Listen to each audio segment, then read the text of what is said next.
सो dear students, पिछले video के माध्यम से हमने देखा था about the various instruments which are used in the coding process of the tablet. तो इस वीडियो के माध्यम से जानेंगे अबाउट द मोस्ट कॉमन और सबसे ज़्यादा साधारण रूप से इस्तेमाल की जाने वाली coating process that is called as sugar coating. Sugar coating का जो सबसे मुख्य उद्देश्य है वो है बिटर टेस्ट को मास्क करना, ताकि पेशेंट में कंप्लायबिलिटी और एलिगेंस के साथ साथ टेस्ट इफेक्ट्स को भी कवर अप किया जा सके। आज की डेट में कोटिंग प्रोसेस ने काफ़ी एक एडवांस्ड और नवीनतम तकनीक के ज़रिए एक अलग ही रूप ले लिया है। पहले के समय में टैबलेट कोटिंग को सिर्फ स्वाद के दृष्टिकोण से देखा जाता था, लेकिन आज की डेट में कोटिंग अपने आप में एक ड्रग रिलीज को और उसे बूस्ट करने का कार्य करती है, जिसमें कि सबसे प्राथमिक जो लेवल है वो है शुगर कोटिंग का, जो कि इस वीडियो के माध्यम से हम जानेंगे। और धीरे धीरे जब ये लेवल बढ़ते हैं और उसमें कोटिंग की जो टेक्निक्स हैं, एडवांसमेंट हैं, वो सारे प्रोसेस भी आगे आने वाली coating that is film and enteric coating में भी हम देखेंगे, जो कि आगे आने वाली वीडियोस में हम कवर अप करेंगे। तो शुगर कोटिंग बेसिकली एक जो प्रोसीजर है उसका, उसमें एक शुगर सॉल्यूशन को तैयार करके टैबलेट्स के ऊपर अप्लाई किया जाता है। जैसा कि हमने पिछले वीडियोस में देखा कि किस तरह से एप्लीकेशन होते हैं गन स्प्रे सिस्टम के जरिए, और सारे जितने एडवांस कोटर्स हमने देखे थे उन्हीं में बस शुगर सॉल्यूशन को लोड किया जाता है, जो कि टैबलेट के ऊपर यूनिफॉर्मली एक शुगर का फिल्म बना देता है। तो मुख्य उद्देश्य के साथ साथ जो फायदे हैं वो definitely unpleasant odour and taste के साथ साथ एक एलिगेंट और ग्लॉसी इफेक्ट देता है। तो बेसिकली देखें अगर एक फार्मास्यूटिकल पॉइंट ऑफ व्यू से, तो थेरापेटिक इफेक्टिव की जगह कॉस्मेटिक इफेक्ट ज्यादा है शुगर कोटिंग प्रोसेस का। शुगर कोटिंग के बेसिकली 6 मूल स्टेप्स होते हैं, जिसमें सबसे पहले सीलिंग, देन सब कोटिंग, देन सिरप एंड उसके बाद फिनिशिंग, पॉलिशिंग भी, ये सारे कुछ इम्पोर्टेंट हैं। शुगर कोटिंग के प्रोसेस को कन्वर्ट में करने के लिए जो एलिजिबल टैबलेट टाइप्स हैं, तो टैबलेट हम सभी जानते हैं कि generally they are the deep convex surface होते हैं, राउंड एजेस होते हैं। लेकिन शुगर कोटिंग में सबसे बड़ा जो मसला है वो ये कि शुगर कोटिंग का अपने आप का जो कोट होता है वो काफ़ी थिक हो जाता है, जिससे कि टैबलेट के शेप में काफ़ी वेरिएशंस आ सकते हैं।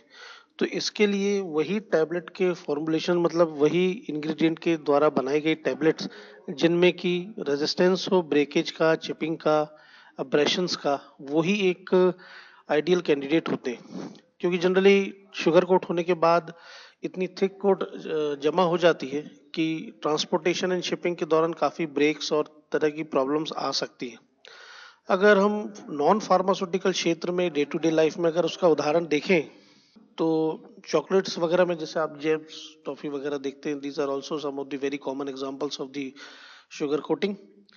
तो कोट एक चढ़ाने का जो शुरू से ही मतलब रहा है कि बहुत सारे जो एपीआई हैं, ड्रग्स हैं, जिनका काफ़ी बिटर टेस्ट होता है, जैसे एंटीबायोटिक्स हैं और इस तरह की जो कैटेगरी है उनमें काफ़ी बिटर टेस्ट होता है, तो पेशेंट के लिए काफ़ी प्रॉब्लमेटिक हो जाता है, तो उसको मास्क करने के लिए शुगर कोट चढ़ा जाता है। और शुगर कोट में सिरप कॉन्सेंट्रेशन ज़्यादा होने की वजह से कोट काफ़ी मोटा भी हो जाता है। तो इसके लिए resistance toward the breakage, chipping and aberrations बहुत इंपॉर्टेंट है, उन्हीं के ऊपर ये कोट लगाया जाए। सबसे पहला step that is the ceiling की बात करेंगे। सीलिंग एक्चुअल में जब शुगर कोट अप्लाई किया जाए तो सबसे पहला जो सॉल्यूशन का लेयर गन के थ्रू स्प्रे करेगी that is called a ceiling. तो ये बेसिकली टैबलेट में मॉइस्चर को एंट्री करने से रोकने का काम करता है, जिसमें कि जो ये मॉइस्चर प्रिवेंटिंग पॉलीमर्स का ज़्यादा जिसमें इस्तेमाल होता है, जैसे कि शेलेक्स, जेन, ओलिक एसिड, पॉलीइथिलीन ग्लाइकॉल इत्यादि। जिसमें कि जेन एक actually alcohol soluble protein derivative है, और शेलेक भी बहुत कॉमनली यूज होता है, जो कि बहुत ही एनिमल सोर्स से जेलेटिन से प्राप्त होता है। और इसमें जो थोड़ा सा एक डिसएडवांटेज है वो ये कि कोट इन पॉलीमर्स का बनने की वजह से डिसइंटीग्रेशन एंड डिसोल्यूशन टाइमिंग थोड़ी बढ़ जाती है। जैसे कि एज पर the standard guidelines of Indian pharmacopoeia आप सभी जानते होंगे कि कोटेड टैबलेट्स की डिसइंटीग्रेशन डिसोल्यूशन टाइमिंग अनकोटेड की तुलना में ज़्यादा होती है। तो उसका जो ड्रॉबैक है वो ये कि therapeutic effect and absorption and बायोबिलिटी जैसे सारे स्टेप्स में डिले हो जाता है, तो त्वरित उपचार मिलने में थोड़ा सा वक्त लगता है। तो ये सीलिंग। इसके बाद आता है सब कोटिंग स्टेप, जो कि एक इम्पॉर्टेंट स्टेप है, काफ़ी ज़्यादा मेन ही सम सेगमेंट कह सकते हैं, क्योंकि इसी स्टेप में ही शुगर की जो सॉल्यूशन है उसको अप्लाई किया जाता है। तो सब कोटिंग करने का मुख्य उद्देश्य है, एक तो यूनिफॉर्मिटी प्रदान करना ताकि टैबलेट की जो एलिगेंसी है वो सभी बराबर बनी रहे, और एक साइज पर्टिकुलर दे पाना। Generally sugar coat after drying के बाद बहुत सारे क्रैक्स एंड फ्रैक्चर्स बन जाते हैं, जिसकी वजह से अनयूनिफॉर्मिटी देखने को मिलती है टैबलेट्स में प्रॉब्लम के रूप में। तो इसको अवॉइड करने के लिए सब कोट एक अप्लाई किया जाता है, और इसका ड्रॉबैक ये है कि टैबलेट का एक एक पर्टिकुलर इंडिविजुअल टैबलेट का वजन 50 से 100% बढ़ जाता है।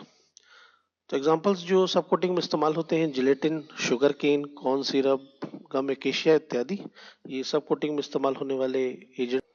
सब कोटिंग के जो स्टेप्स हैं, सबसे पहले बाइंडर सॉल्यूशन को तैयार किया जाता है, फिर उसके बाद जो टैबलेट्स पे अप्लाई होगा, फिर डस्टिंग की जाएगी पाउडर से, उसके बाद ड्राई किया जाएगा, और जो एजेस है इसके ऊपर वर्क करने के लिए एक पर्टिकुलर फाइन मिस्ट के रूप में फास्ट स्प्रे को अप्लाई किया जाता है, जिससे कि एक डिजायर्ड थिकनेस मिल सके। तीसरा स्टेप जो है, जो कि सीरपिंग, ये जनरली इम्परफेक्शंस को कवर अप करने के लिए होता है, क्योंकि सब कोटिंग अप्लाई होने के बाद थोड़ा सा हार्ड और ब्रिटल सरफेस बन जाते हैं। तो उसको एक ग्लॉसी यानी कि चमकीला और पॉलिश्ड लुक देने के लिए सिरप को अप्लाई किया जाता है, और सिरप थोड़ा सा स्वीटनिंग एजेंट भी उसमें मिला हुआ होता है। तो इसमें इस स्टेप में ही एक इम्पॉर्टेंट एजेंट ऐड किया जाता है, दैट इज द कलर। आपने मार्केट में देखा होगा विभिन्न प्रकार के रंगों की टैबलेट्स अवेलेबल होती हैं। वो पर्टिकुलर जो एडिबल कलर्स हैं, जो खाद्य यानी कि रंग होते हैं, उनको इस्तेमाल किया जाता है, जो कि ग्रास कमेटी यानी कि generally regarded as safe pharmaceutical excipients की दुनिया से उन्हें चुना जाता है। जो अप्रूव्ड कलर्स हैं उन्हें ही एक सॉल्यूशन बना करके सिरपिंग स्टेप में फाइनल अप्लाई किया जाता है। रफ टैबलेट्स के ऊपर अगर सिरपिंग की जाएगी तो काफ़ी प्रॉब्लम्स, जो कि आगे आने वाले वीडियोस में हम देखेंगे कोटिंग की प्रॉब्लम्स में, वो देखने को मिलती हैं। इसलिए अवॉइड किया जाता है इस तरीके से प्री मैच्योर एप्लीकेशन का। सिरपिंग जो कॉन्स्टिट्यूएंट्स हैं, generally colourant, coating powder, calcium carbonate, cane sugar, ये सब इत्यादि काफ़ी पॉपुलर एजेंट्स हैं जो कि देखने को मिलते हैं।